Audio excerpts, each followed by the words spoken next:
एक लड़का मुझसे कह रहा था कि स्ट्रेट लड़कों का कितना आसान होता है ना, वो बाहर जाके किसी को पटा सकते हैं और उसके साथ शादी कर सकते हैं, लेकिन गे लड़कों को एप्स यूज करने पड़ते हैं ना।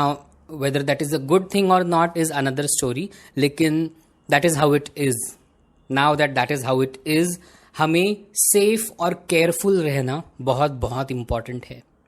Subscribe to my YouTube channel Awaken with Sagar and don't forget to hit the bell icon to receive the latest updates. 2014 दिसंबर में चियांग माई से वापस आने के बाद मैंने ग्राइंडर इंस्टॉल किया और पहले तो मैं समझा ही नहीं कि ये क्या है, लेकिन तब से लेकर आज तक मैं almost all the time online रहता हूँ, because that is the only way in which I can get to meet people, get to interact with people, like-minded people and find good contacts and good acquaintances and maybe travel as well. तो मज़ा तो आता ही है, लेकिन मेरे साथ भी कई सारे weird और बहुत ही wild kind of experiences हुए हैं।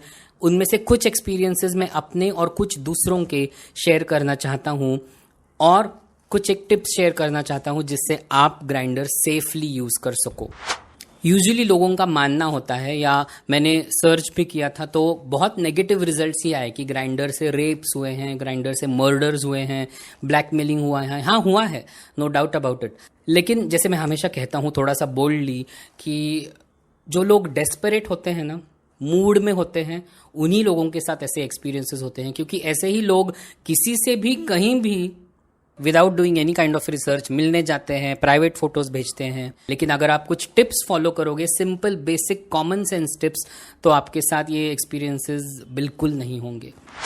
सबसे पहला पॉइंट, आपको लगेगा फोटो, बिल्कुल नहीं। मेरे साथ ऐसे हुआ है कि 2 बार 2 लड़कों ने मुझे बहुत क्यूट फोटोज भेजे और जब मिलने आए तो वो, मैं किसी को बॉडी शेम कभी नहीं करता, लेकिन आप समझ सकते हो कि एकदम ही अलग लोग थे वो। तो मैंने ऑन द स्पॉट उनसे कहा get out, literally, almost. The most important point is number. सामने वाले का नंबर आपके पास होना बहुत बहुत ज़रूरी होता है, क्योंकि अगर उसने कुछ गलत सलत किया भी तो आपके पास उसका नंबर या वो नंबर एटलीस्ट रह सकता है, जिससे लेटर ऑन वो ट्रैक हो सकता है। Now I am not trying to put thoughts in your mind as such, but अब कुछ सो कॉल्ड क्लासी लोग होते हैं जो कहते हैं मैं नंबर नहीं शेयर करता क्योंकि फिर वो नंबर फैल जाता है, या लोग कभी भी डिस्टर्ब करते हैं। तो मैं कहता हूँ कि फिर मुझे डिस्टर्ब मत करो, मेरे सामने मत फैलो, we don't have to meet. इसका एक एग्जाम्पल है, मेरे घर से 2-2.5 किलोमीटर पर है एक मसाज देने वाला रहता है, मैस्योर। तो मैं गया था उसके पास मसाज लेने के लिए। 2 दिन बाद उसने किसी और को बुलाया ग्राइंडर के थ्रू ही, विदाउट टेकिंग हिज नंबर। तो ये छोटा बच्चा है मसाज करने वाला, अपना पेट भरने के लिए कर रहा है, पूना का नहीं है, वो बाहर से आया है, और बिना नंबर लिए एक हट्टा कट्टा आदमी, इससे बहुत एकदम लार्ज, कहने लगा कि मैं सीबीआई से हूँ तुम क्या कर रहे हो यहाँ पर मसाज के नाम पर, चलो मैं तुम्हारे लैंडलॉर्ड को बताता हूँ और फिर तुम्हें पुलिस स्टेशन लेके जाता हूँ। ये छोटा सा है, ये झगड़ा भी नहीं कर पाया। इसने बोला कि प्लीज़ ऐसे मत करो। उसने ज़बरदस्ती चेकिंग की तो एक बैग में उसे 4,000 रुपये मिले। वो लेकर भाग गया और उसको ग्राइंडर से ब्लॉक कर दिया। मैंने बाद में उसको जाके डांटा कि अरे तुमने नंबर लेना चाहिए था, पहले ही फ़ोटो लेना चाहिए था, स्क्रीनशॉट लेके रखना चाहिए था। Don't be careless about such things. At least when you have the number, आप उस नंबर का यूज़ करके आप इनफैक्ट उसे कह सकते हो कि तुमने मुझे ऐसे कहा ना, चलो police station, let me file a complaint against you for taking away my money as well. So number extremely important. अब सेकेंड इंपॉर्टेंट टिप है वीडियो कॉलिंग। देखो कौन बात कर रहा है, मुझे खुद को वीडियो कॉलिंग बिल्कुल पसंद नहीं है और आप में से कुछ लोगों को ये पता भी है अब आज की जनरेशन के कुछ लोग हैं, एक ऐसा सेपरेट ग्रुप ही है उनका, अपने गंदे से बेड पर लेट के सामने वाले को इवैल्यूएट करना चाहते हैं कि अच्छा ये ऐसे दिखाई देता है तो फिर मैं जज करता हूँ कि मिलना है कि नहीं, और most of them want to do everything on VC only. But yes, if you want to verify the person, आप ज़रूर वीडियो कॉल करके वेरीफाई करके फिर मिल सकते हो। और आजकल ये एक ट्रेंड भी है कि video dating is the first level dating that many people do, but then you cannot keep it at that, isn't it. एक नेक्स्ट स्टेप पर जाके उसे मिलना ही पड़ेगा। तो वीडियो कॉलिंग जज करने के लिए नहीं करना चाहिए, लेकिन to find out how the person is और to know that person a little better before being able to meet. ऐसे नहीं कि 4 किलोमीटर दूर ही रहते हैं और चलो वीसी करो, मिलना ही है तो मिलो, फेस टू फेस मिलो, पब्लिक प्लेस में मिलो, that is the third point. तीसरा पॉइंट है प्लेस टू मीट। क्या मैं लड़कों को अपने घर में मिलता हूं? हाँ, काफी सारे लड़कों को अपने घर में मिला हूं। क्या मैं लड़कों के घर जाता हूं उनसे मिलने के लिए? ना, हार्डली। 1, 2, 3 बार गया हूंगा, क्योंकि I am more comfortable meeting guys at my own house for several reasons. लेकिन as far as meeting someone is concern, it is always preferred कि आप उन्हें पब्लिक प्लेस में मिलो। अब पब्लिक प्लेस का मतलब ब्रिज के नीचे, अंधेरे में, पेड़ के पीछे, जंगल में, पब्लिक टॉयलेट में नहीं। At a safe place where there is public, उसी को तो पब्लिक प्लेस कहते हैं, इजंट इट? अगर आप इतने क्लोजेट में हो कि आप किसी लड़के से पब्लिक प्लेस पर नहीं मिल सकते या पब्लिक होते हुए नहीं मिल सकते, तो क्लोजेट में ही रहो, ये सारी चीजें बंद कर दो।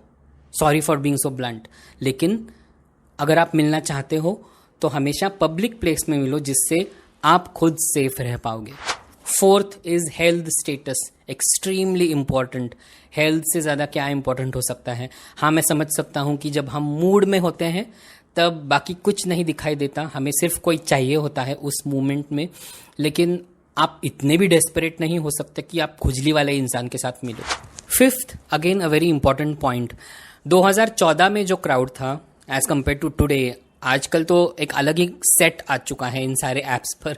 बहुत यंग क्राउड है, इन द सेंस एक 17 साल के लड़के ने मुझे अप्रोच किया था ब्लूड से। मैंने उसे कहा 18 के हो जाओ, मुझे आईडी दिखाओ और फिर will decide whether he wanted a relationship and all of that. And I was like wait for a year और 2, आई एम इन नो हरी। 40 साल लुका हूं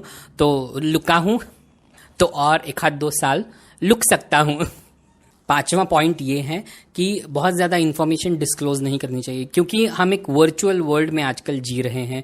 तो ये जो यंगस्टर्स हैं, they want everything online, in the sense high, from, place, top, bottom and what do you do. जैसे शादी करने वाले हैं मेरे साथ, मैं तो बहुत रूडली रिप्लाई करता हूँ किसी को भी जो मुझे व्हाट डू यू डू पूछता है किसी भी डेटिंग ऐप्स पर, क्योंकि ये ऑनलाइन पूछने का सवाल है ही नहीं। और अगर शादी करने वाले होगे तो ही what do you do matters, isn't it?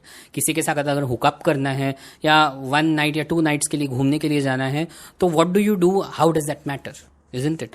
तो I do not answer such stupid questions, and from वालों को तो मैं रिप्लाई नहीं करता हूं बिल्कुल भी। तो एक कॉमन सेंस रखना बहुत इंपॉर्टेंट होता है, और कितना डिस्क्लोज करना है कितना नहीं, that you have to decide, you know. क्योंकि कुछ लोग फिर आपके पैसों के पीछे हो सकते हैं, कुछ लोग आपके घर के पीछे हो सकते हैं, या आपके घर ही आना चाहते हैं, कुछ चीज़ें गलत सलत करना चाहते हैं। तो जैसे मैं हमेशा कहता हूं, अगर किसी के साथ फ्यूचर देखते हो तो ही उसको अपना पास्ट बताओ। एक और पॉइंट जो मैं पर्सनली फॉलो करता हूं वो है मीटिंग टाइम। डे टाइम में मिलना प्रेफर करता हूं मैं, क्योंकि I like to be with myself after 7 p.m. 7 घरात, that has been my policy always. Not that I don't meet guys after 7 p.m. लेकिन the preferred time is day time for sure. अब अगर आपका time late ही मिलने का है लोगों से, तो उसमें डेफिनेटली रिस्क फैक्टर बढ़ जाती है और फिर बाकी चीज़ों की केयर ज़रा ज़्यादा करनी पड़ती है। That is again a preference, depends on what you are meeting for, but then trying to be safe as much as possible is what this is about. चाहे जितने भी 7वें आसमान पर हो या मूड में हो, प्रोटेक्शन यूज करना, इसकी 2 राय है ही नहीं। No two thoughts about that. Specially अगर आप रैंडमली या मल्टीपल पार्टनर्स रखते हो, आप इन्फेक्ट होते हो, 10 लोगों को इन्फेक्ट करते हो, इन्फेक्शन फैलता ही जाता है। तो जब तक आपको अपना पर्सनल पार्टनर नहीं मिलता तब तक keeping safe and protecting your self in all ways possible is always mandatory. Last and probably the most important tip, no giving money, cash या online, to anybody ever.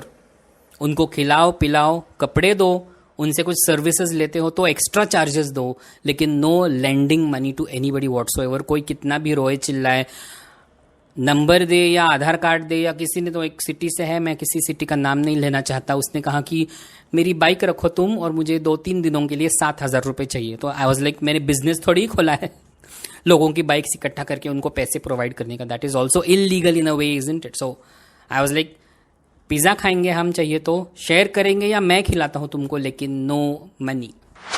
अब इंडिया में gay dating scene बहुत अलग है बाकी countries से।